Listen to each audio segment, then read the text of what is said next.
So to get down here, I have to go down this like little canyon, and that's kind of what it's like to go into Grounded Spirits. Grounded Spirits is a place where we're venturing into our inner world, and I just hope that you have taken or that you're ready to take a step into your inner world to talk about what we have planned today.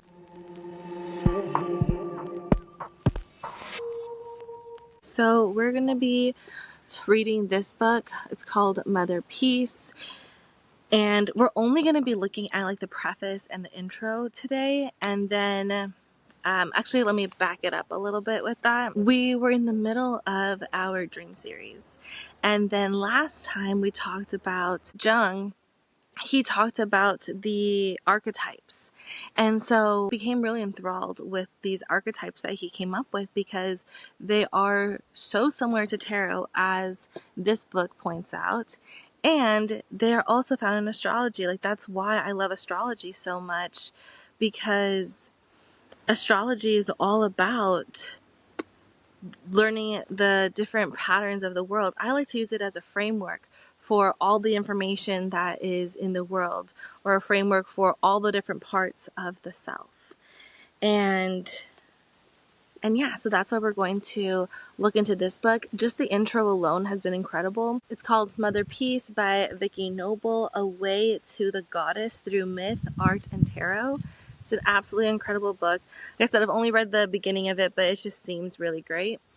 And then I also read a considerable amount, and by read I mean like audiobooks. I did my nails yesterday, so I was listening to the Red Book by Carl Jung, and the author, like the intro itself was like 6 hours long, and then I finally got into the actual book, but the intro was so informational, where it was really great to understand like where Jung is coming from, how he came up with these ideas, what processes he took in order to receive these conclusions. So I'm going to be like sprinkling that throughout our talk here. So like I normally do on Grounded Spirits, we kind of just go line by line. I'm not going to go line by line for all 20 pages, but I do want to go over some of the different things that I learned about in here that pertain to our exploration of the inner world, of the dream world. Jung likes to talk about the way to get into the inner world is through dreams. So he did a lot of work with dreams, but he also talked about automatic writing, and I've done that. I like to see it as channeled writing, where you're literally channeling spirit as you write. And that's what I did for my book, Monterey, A Passage Through Water. It is a very colloquial book, meaning anybody could pick it up. There are so many, like I write the way I talk in that book, compared to how I write academically. Obviously, it's completely different. In my book, Monterey, I don't even use quotation marks when they speak. It's italicized, and there's a lot of like thought that goes into it for each character. But it was largely channeled, even though it is my life, it are my experiences. It was largely channeled, and now what's so cool is 3 years later, I can reread that book, and I have, and I'm learning things from the book that I didn't know, but I'm like, I wrote this, so how do I not know it? And I think that it's because it was channeled, that every time that somebody, even including myself, reads this book, new things will pop out. And that's what Vicki Noble, that's what Noble really talks about in this book too, that through these images that are part of tarot, that they spark different things for everybody, like as an individual. But if you combine all those little interpretations, you get this fuller, more collective way to interpret these cards. And that's kind of what she gets into here. So to begin, we're going to largely be looking at the Great Mother, which is one of Jung's archetypes. He liked to think of his soul as female. He said that males have a female soul and females have a male soul. And the way that I can see that, and I've talked about this so much, God is the individual and he's male, so he had to separate himself from the collective in order to become God. And female energy, femininity, is just everywhere. And so that's why women, we have to have a male soul in order to have that individual self, to have that ego. And people say like ego is bad and you have to have all these ego deaths, and you do have to have a lot of ego deaths. But ego itself is not bad. Ego is just it just means I. It just means that I'm an individual and I have to take care of my needs, and then I can take care of your needs. It's like when you go on an airplane, they say, put your mask on first, then help the people around you, because if you're dead, you can't help anybody. And the same thing goes. You can't give from an empty cup. You have to fill yourself up first, and then you can give your love or your help or whatever. But the problem that we have today is that when it comes to money, that's why we have such a large wealth gap, is because people don't know when's enough.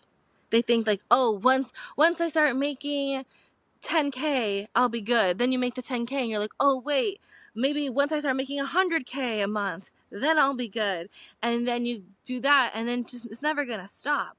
So it's really about going within and being able to fill your cup internally, and then it will be just easily shown in the real world, in the outer world. So like I said, we're going to talk about the Great Mother. The book is called Mother Peace, and she starts off the book by talking about the patriarchy and how horrible it is, as we all know, how horrible capitalism is, as we all know. And she just like goes hard on saying like how horrible like the violence is and like all the horrible things of the world. And she's not wrong, like there are a lot of horrible things in the world, but everything happens for a reason. And I firmly, firmly believe that. And the reason why we had to have this patriarchal rule for so long is because the same way that women today, the feminists, are saying like, oh, I want to do that too. Like I can do what a man can do, like no problem. Just like how they do it today, that's how men did it a long time ago. Like, oh, how come she gets to be the shaman of the group? How come she gets to do all of these things? And so they wanted to give it a try. But the problem is that when a man rules, it's an individual, like I was saying with God. God is masculine energy and he rules alone. Now, God, he does have, like, if we're talking about Catholicism, he does have, like, the Trinity, so he has Jesus, and then the Holy Spirit, which is female. But largely, throughout history, men who have ruled, they rule alone, and they're always on alert. They're always paranoid that someone's just going to kill them, and then they're going to be the ruler, and then someone's going to kill them, and then it just kind of goes on forever. Whereas women rule, it would be a collective, it would be a group. It wouldn't just be one person. It wouldn't be an isolated role. It would be more of a community. And interestingly, Taylor Swift kind of talks about this, where she feels like she's a monster on the hill because she feels like she is a woman who has to rule alone, that has to be up on top and not be able to be a part of everybody else. But I think it's because she believes that she has to be in her masculinity in order to be successful, which is what we see like with the man. Like if she was a man and she was doing everything that she's doing now, it would be cool. But because she's a woman, then it's bad. And it's bad because she's not meant to rule like that. She's meant to be in her collective girl group, which she did try doing. She has all her friends and it's like women power and all of that. But I think that it had to start like from the ground up, where if you're listening to this and you're starting something a movement of some sort, if you want to be an artist and put your art out into the world, you have to start at the grassroots level and like really have like your group as you rise up. What comes to mind is the Proud Family when Penny becomes famous and she's like, I don't want to be at the top without my girls. Like, I need my girls.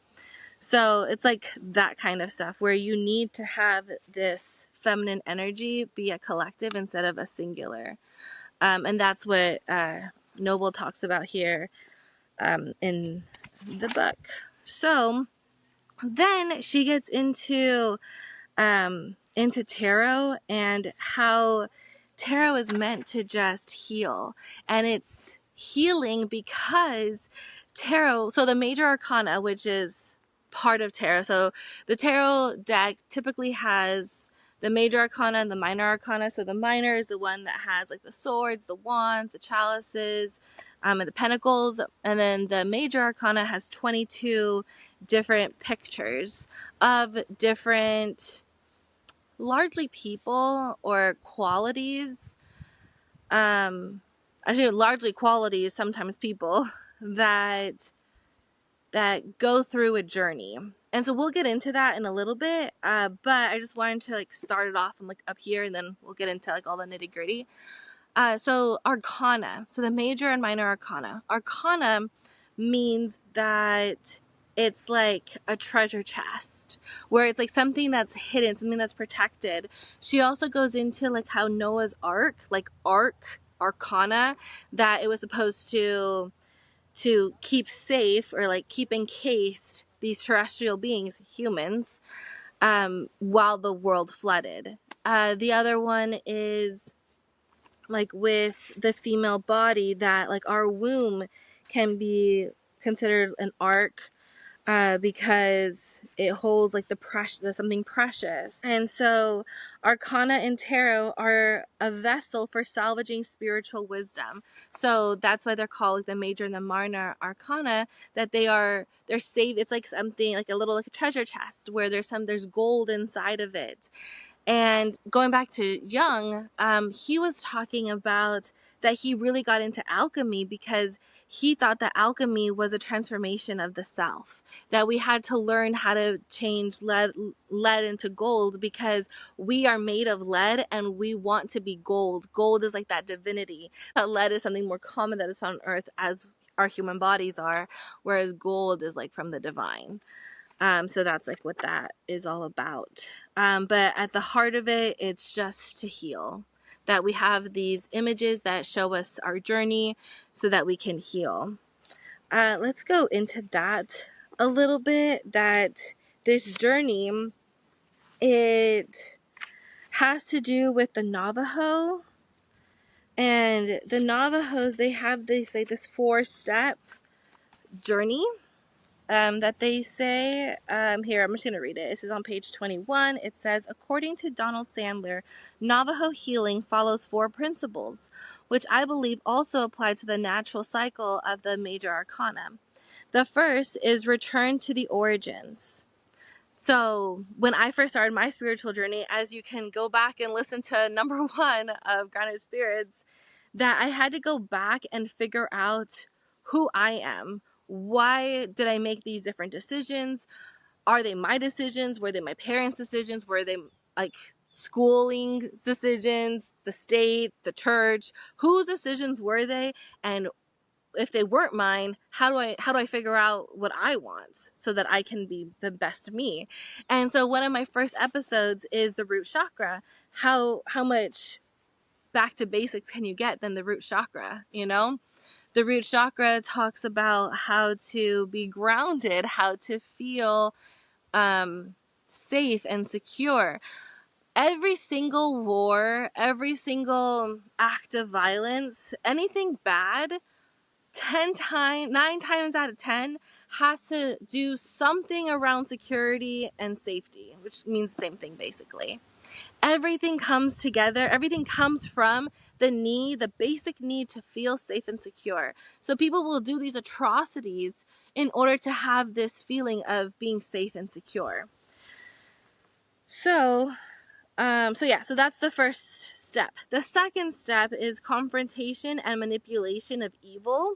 So this is the part of a spiritual awakening where you have to confront your demons. You have to confront your fears. And that's what we've been learning with our dreams, that our dreams are a safe space for you to be able to confront your fears. I feel like all fears, they just need to be told that they're safe. Again, going back to the safety. One of my favorite books, The Game of Life and How to Play It by Florence Scovel Shinn, she talks about this woman that was so afraid of a ladder in front of the bank, and that she wouldn't go to the bank, even though she desperately needed to go to the bank. She wouldn't go because there was this ladder, and she heard like the whole like old wives' tale, like don't go under a ladder, because like it would be bad luck or something. Well, anyway, she finally like had enough courage to go bank. Even with the ladder, when she gets there, the ladder's gone. And so basically what Florence Scovel Shinn is saying, that once you confront your fear, it'll disappear. We also learned this with our dream stuff from 2 weeks ago, that you just have to confront your fears in your dreams. Don't run away from whoever's trying to chase you in your dreams. Confront them, and then they'll disappear. And I think that also goes just like with your own self, that if like, oh, okay, here we go. If your body tells you, hey, I'm thirsty, and you're like, okay, like I'll get you water in a bit, like calm down, and then you forget, then your body's going to keep reminding you, I'm thirsty, I'm thirsty, I'm thirsty, until you get it what it needs. And if you don't, then it can get really bad, and you could even die from not drinking water. So that's like an extreme example, but you get what I'm trying to say, that if you don't listen to your body, if you don't listen to what's going on, then that's what turns it bad. It's not that nothing's bad, it's just ignoring it turns it bad. Yeah, that's a good way of putting it. It's kind of like with water. If you leave water in a bowl and just leave it outside, it will accumulate algae, because anything that is sitting still, especially water, so water is like emotions, if you just leave them there, they're gonna go bad. But if you are using them, the water is running, then there's a less likelihood that they'll go bad. Number 3, death and rebirth. So this is like what we're talking about with the ego deaths and stuff, that you need to be able to be okay with change. It's interesting how people, once they have their safety, so let's say you get $1 million, you're like, okay, cool, now I'm safe, I'm good, I'm not gonna do anything, I'm just gonna sleep all day, I don't have to worry about anything, I have $1 million. After a while, you're gonna hate just lying around doing nothing. You have to do something else. And I feel like that's the whole point of life, is how do we keep changing, and not changing because we're going to get $1 million, or keep changing because that's how we're going to find love, but changing because that's just who we are. One day I like dancing, the other day I like skating, then I like swimming, then I like hiking. I don't know, you are allowed to like everything. And so if you want to learn more about how to find out what you like and how to go into that, I have my other podcast is called Ela Radio, and I'm like redesigning that, so stay tuned. But basically what we're doing is understanding how learning about these different things will be able to actually help you as a person and help you individually, to become a better person, if that's what you want to do. So the next one is the 4th. So that's the restoration of the universe. And so they're saying by this would be like the healing part of you, that if you are starting with the first one, returning. So if you want to heal, you're starting with trying to figure out who you are, going through the confrontations and manipulations of evil. Then you have this death and rebirth period to constantly be changing, to constantly be leveling up. So whether that's in your mind or your spirit or your body, however you feel like you need to level up, that's what you're doing by the death and rebirth. Because if you don't die, like that part of you doesn't die, then you're going to be holding on to it. And a lot of people hold on to things that they don't need to hold on to. And that's the whole point of full moons, is the full moon, it's like it illuminates what you're holding on to that you don't need anymore. It's like holding on to like a 50-pound backpack and it's just full of rocks. What do you need the rocks for? You don't. Like, let that go. You don't need it anymore. And then, like I said, the fourth would be the restoration of the universe. So this is like when you actually heal. So this is when you're actually good. So what's interesting is that this is the Navajo way of healing, but she's saying that that's how the major arcana is too, where it starts off with returning to the origin, so becoming the fool again, admitting that you do not know everything. That's what you have to start off with. So the first card of the deck is the Fool. So we'll get into that next week. But then it goes to the confrontations and manipulations of evil. So that would be like the Strength card or the Hanged one. Then into the death and rebirth. So this would be like the star and the moon that point the way to the eventual and inevitable restoration of the universe, which is represented by the sun, the Judgment card, and the World card. So it's showing that even through the darkness, there's always going to be light. We're always going to end up where we need to be. And that's what Thoth taught us in the Emerald Tablets. The other way that this gets represented is through the moon. And so these moon cards have helped me so much with that. Because obviously you see the moon if you're outside at night, you know? So it's like, why not learn more about it? And so what I love about these cards, I'm not sponsored or anything, by the way. I just really like these cards. I'm just gonna like randomly just show you one. So this Nourish card, it has a crescent moon.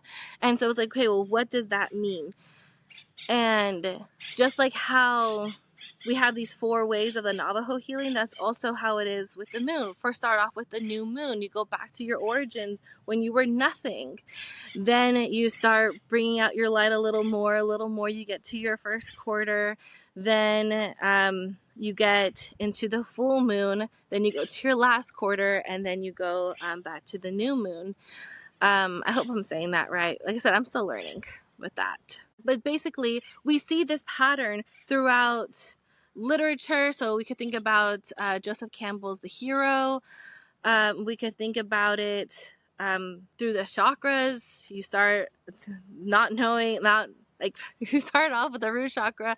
In order to get safe, you go all the way up to your crown chakra, which is connecting to the universe, and then it starts all over again. Or not so that it starts all over again, but that you're constantly needing to balance these things. That is something, like going back to now to grounded spirits, that is something that I have been working on recently, these last 2 weeks, that I feel like I'm at this point where I'm leveling up, but I guess I'm scared that the way that I was on this opposite for such a long time, and I'm like right here at the line. Like these are the 2 polar opposites. So if you have point A and point B, right now I'm like in the midpoint, and I'm scared that if I cross this midpoint, that I'll just end up on the polar side and like go all the way to B. And I'm like, I don't want to go all the way to B. I want to be balanced between A and B. Like, how do I stay here without staying here, while still leveling up, while still changing, because I'm human. So we all need to grow. But I feel like that's the part where I've been struggling right now. And so I think it just always goes back to our mission here at Grounded Spirits, that we need to be secure in who we are and know who we are, so that we know we're not going to go all the way to B. We know we're not going to overdo it and cross boundaries, or our own boundaries, or others too, that we know we're not going to do that, because we are here in the center, and that's where we belong. So that's what I've come to the conclusion there. But again, it's easier said than done. So that's where I'm at there. Okay, now I want to go to our tarot cards. I have a different deck today, and I thought these would be perfect for today's conversation. So these are the Arthurian tarot deck, and I love these cards because well, first of all, this booklet, again, I'm not sponsored, I just wanted to tell you about it. This booklet is so cool because look how thick this is. So not only do they show you like all the different like what the cards mean, but then they have like a little like class, if you will, that like will walk you through how to use the cards, and it's like split up through the different seasons. It's really cool. But that's cool. Actually, the first one I pulled up was a Grail Maiden. So I believe the Grail is supposed to be like the cups, so like the water, emotion, and then Maiden, the woman. So again, going back to Mother Peace and like being part of this collective, using our emotions. Jung talked about that too, that if you only use your thoughts and you don't use your emotions, you don't feel anything, then you just get lost in your thoughts and they turn bad. But if you only feel and you don't use your thoughts, then you're an idiot, you're a fool. So it's like, it's always about balancing the two. You need to feel, but you also need to think things through and use your reason. But yeah, so these are these cards. So I use these cards for like adventure, to like understand what my day is gonna be like, or to understand like how the day went, rather, is what I actually meant. And so that's what these cards have been really good for, but I felt like these would also be really good for the archetypes. So we have King Arthur as the Emperor, Guinevere as, I believe she's the Empress. The High Priestess is somebody else. But yeah, it's like these different ways that women can be viewed. Oh, so let's see where we're at on this journey.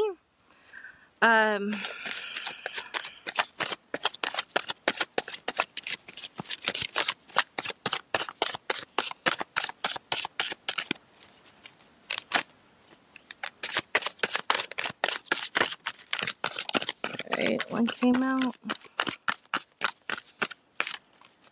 We'll do it one more time.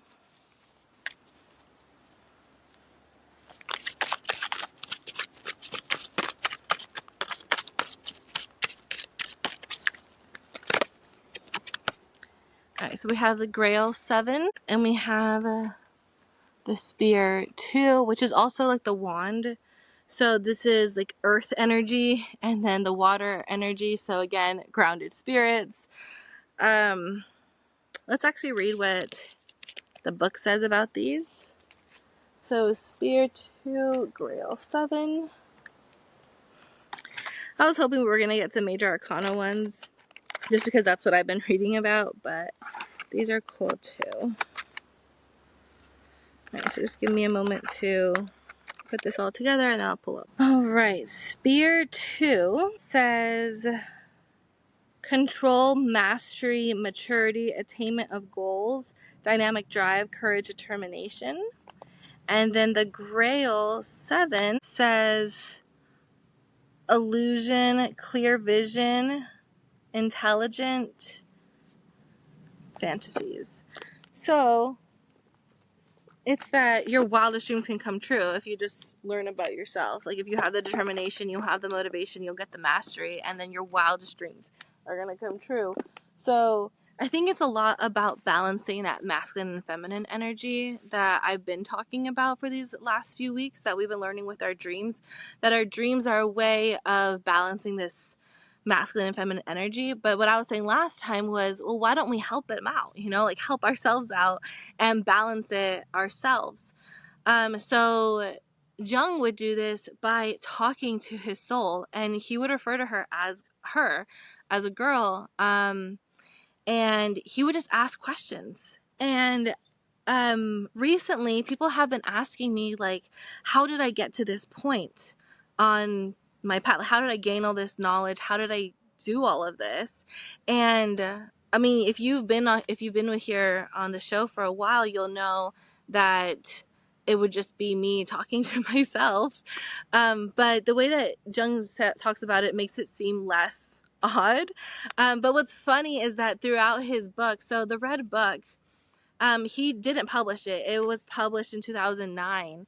And so he would just like write, it was just like a journal basically that he would write for himself. But that the author who wrote the introduction and who translated this book, he was saying that he thinks that Jung was trying to publish this eventually, because he says dear friends at the beginning of each thing. So I guess it's kind of like a dear diary, but the friends means that he was planning on sharing it with the public, but that he was scared because he didn't want people to see him as crazy, or like, you know, like crazy as like a mental, like needing to be institutionalized. What he said was that the difference between somebody who has a mental disorder versus himself is that people with mental disorders, they actually let these visions or these fantasies, that's how Jung would call them, these fantasies, they would let the fantasies take over.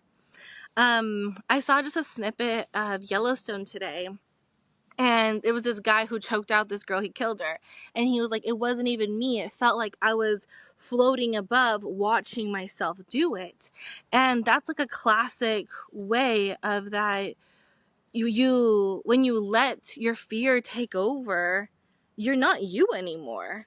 And so that's what Jung was talking about, was that we need to always be ourselves. And that's like the main point about here at Grounded Spirits, is like, learn about yourself, learn who you are, so then this doesn't happen to you, so that you can explore these different realms, explore your inner world without letting it take over. It's about knowing who you are, and then you don't have to worry about these things. So that's what Jung would always go back to. He's like, I don't let it take over. I'm very conscious of what's going on at the time. That's why he would write everything down. He even said that everybody should have a little red book where you write down anything that happens to you. I've been doing it through voice memos and here on the podcast. I mean, that's how I started Grounded Spirits. I always said this was a place for me to document my spiritual journey, and a way to help you on your spiritual journey, because we are spiritual beings. So like, why are we not looking into the inner world? Which is what my dissertation is all about. And you can learn more about that at Ela Radio, the other podcast that I was talking about earlier. So let's go back to Mother Peace here. There was just so much that I wanted to go over here. But that basically, the whole point is to balance these masculine and feminine energies so that we can master how to be an individual and be part of the collective. So how can we be selfish in a good way, in a respectable way, in a way that doesn't cause harm to anybody else, but that fulfills our needs and brings us happiness, like true happiness, not happiness that can be taken away at a moment's notice? How can we be so ourselves and so individual that we just are? We don't have to try anymore. We can just wake up and be and get paid for it. So how do we balance that with the spirit part? The spirit part, again, is that feminine part, and that's the part that has been missing from civilization for thousands of years, I dare say. So what she says, most of us these days find ourselves less than fully well, physically or mentally, somehow out of balance. We can sense our dis-ease, but that's how it's written in here, dis-ease. So we're not in ease, we're not in flow. There's disruption. So we can feel our dis-ease, but don't ordinarily know the solutions to it. If we knew how to make ourselves well, we would almost certainly do so. The great gift of the goddess is such a healing. To the individual, she brings personal well-being and an experience of fully living. To humanity, she could bring the harmony that comes with a recognition that we are all connected in spirit to this planet. So that's exactly what Grounded Spirits is about. How can we be our individual self while being part of a community, of a family, of nature, of everything? Oh, so then this part was so cool. So then she goes into shamanism, and how shamanism, that it originated with women, that women are supposed to be the heads of households in the spirit realm, and we're supposed to help the world with this spiritual essence, whereas men are the providers. They are the head of households for the material realm. And so right now, like I was saying earlier with the whole feminist thing, that so many people are like, oh, I want to do this, I want to do that, and be like a man, but we're not supposed to. Like, that's not who we're meant to be. And so, yes, we're equal. Men and women are equal, but they're equal in different ways. Women are more connected to the spirit. Men are more connected to the physical, to the material realm, to this real world, this outer world, and women are more connected to the inner world. But that doesn't necessarily mean that one is better than the other. Both are needed. And especially now, the feminine energy, the inner world information, this knowledge is desperately needed, and that's how we can solve so many of our problems. If we look at the calendar as part of the inner world, so apparently the first calendar was a woman marking her cycle. And so it says, it's on page 7, religion, science, and measurement of time were not separate from the body and the biological or fertility mysteries of sexuality and reproduction. They were one knowledge. So it wasn't like, oh, I have to get this degree and learn about that and learn about this to then come up with this one knowledge. It just was.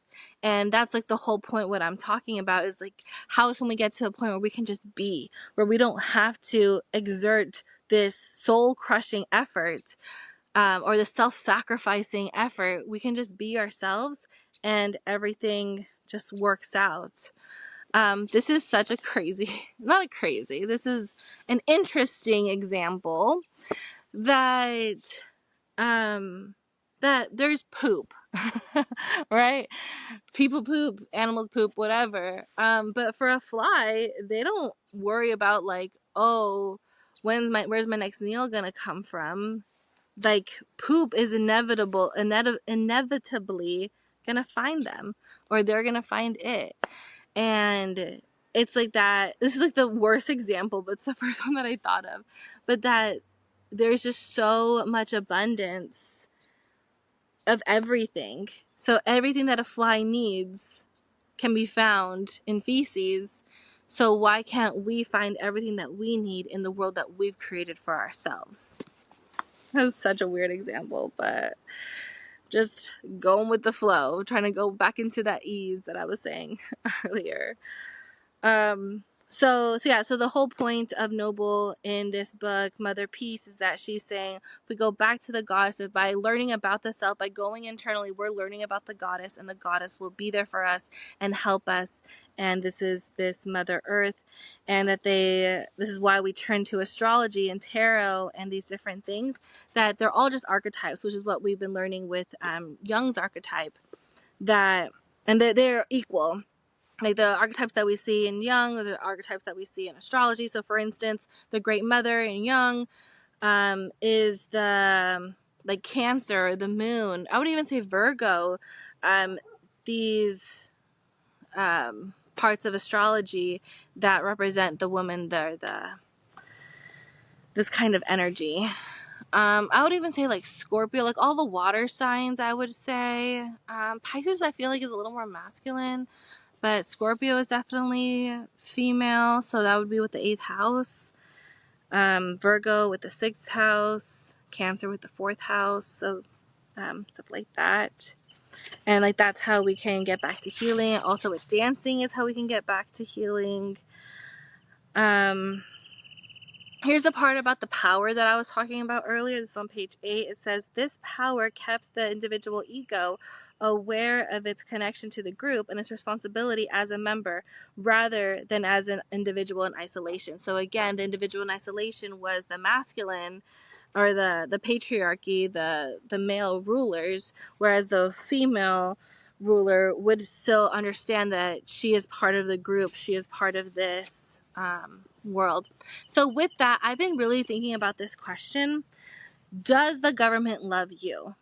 And I think a lot of people would say no. Yet the government needs you. So why isn't the government trying to make you love them more, or for them just to love you more? And then everything would get better. I think everybody just needs more love. It all just comes down to that. And when you say something, you're going to do it. So if you tell yourself that you have to drink a liter of water every day, and then that's how you can start building your confidence, because you're building that self-trust.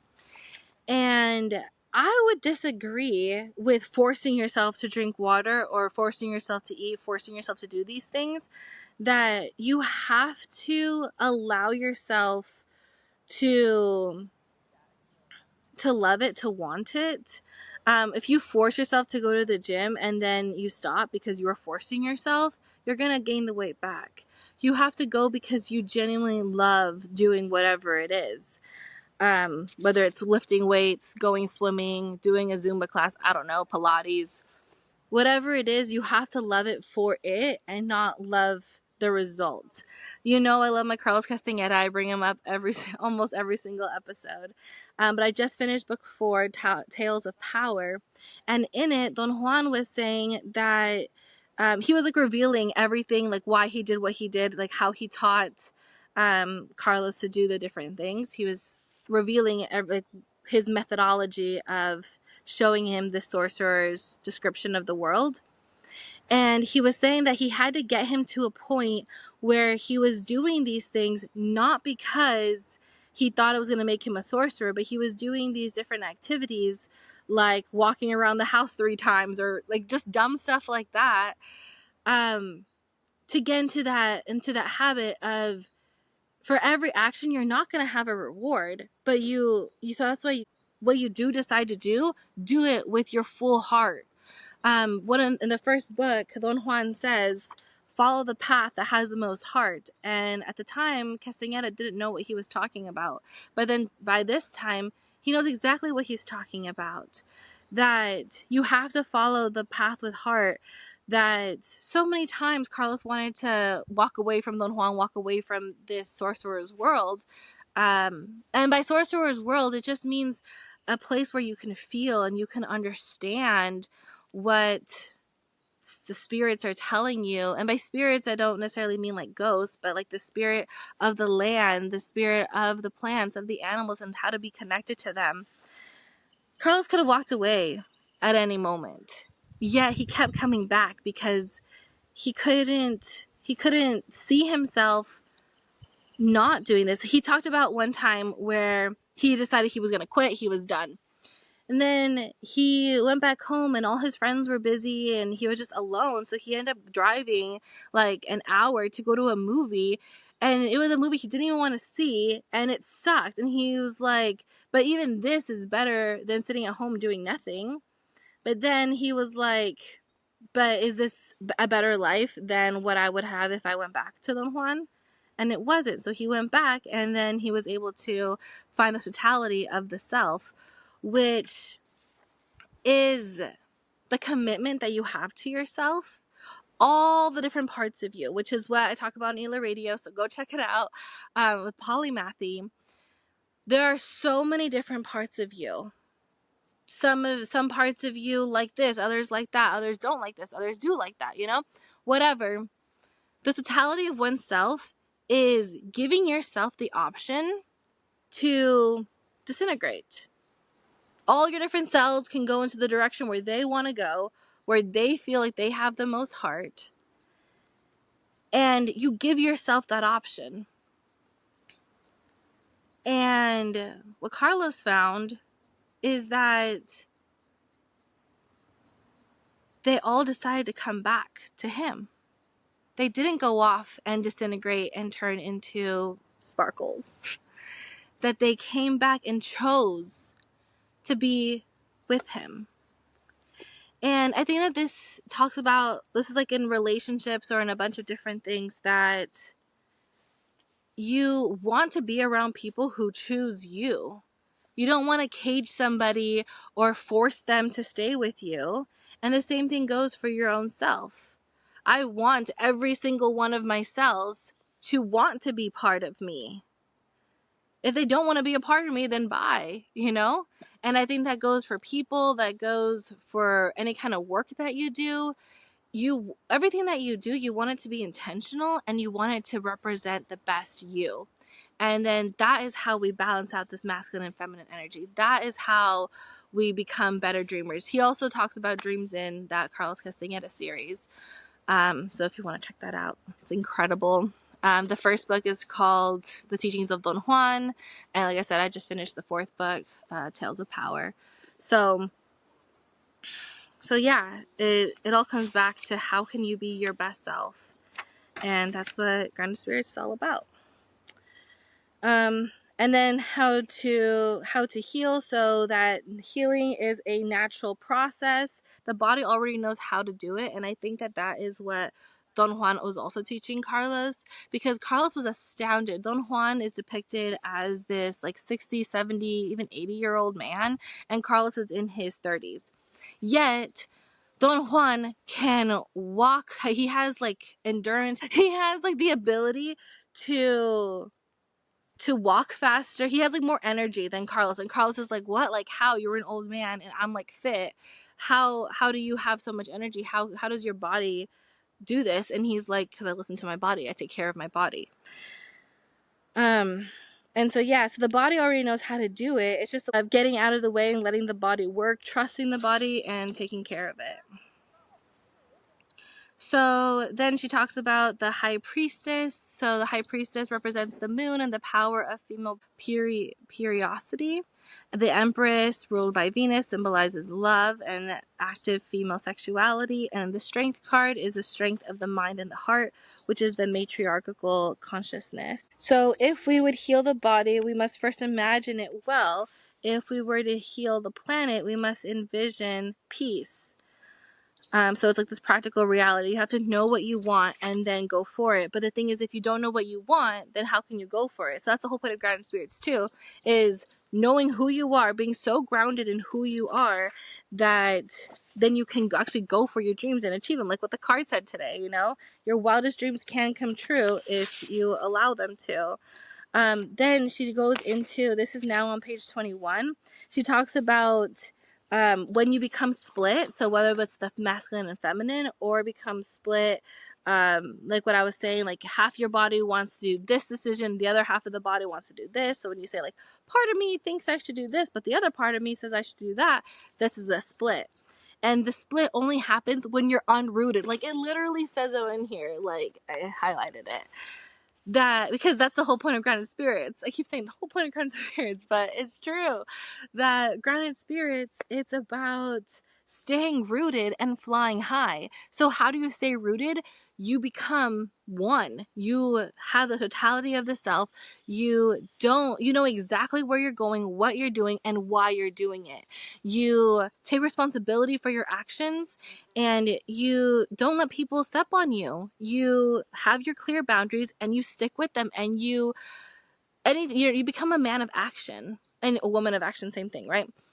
What you say, you have to follow through. And that's how you build the trust. That's how you build the self-confidence. That's how you build all of it. And that's how you become so rooted in who you are and know why you did every action that you did, so that you don't have regrets. And not that like, oh, I have to figure this out so that I don't have regrets later. No, but it's just the point of knowing what you're doing and why you're doing it and sticking to it. That's what I'm trying to get at. So when somebody becomes unrooted, the first step is to start creating. So again, going back to who you are, figuring that out, and then being able to move forward.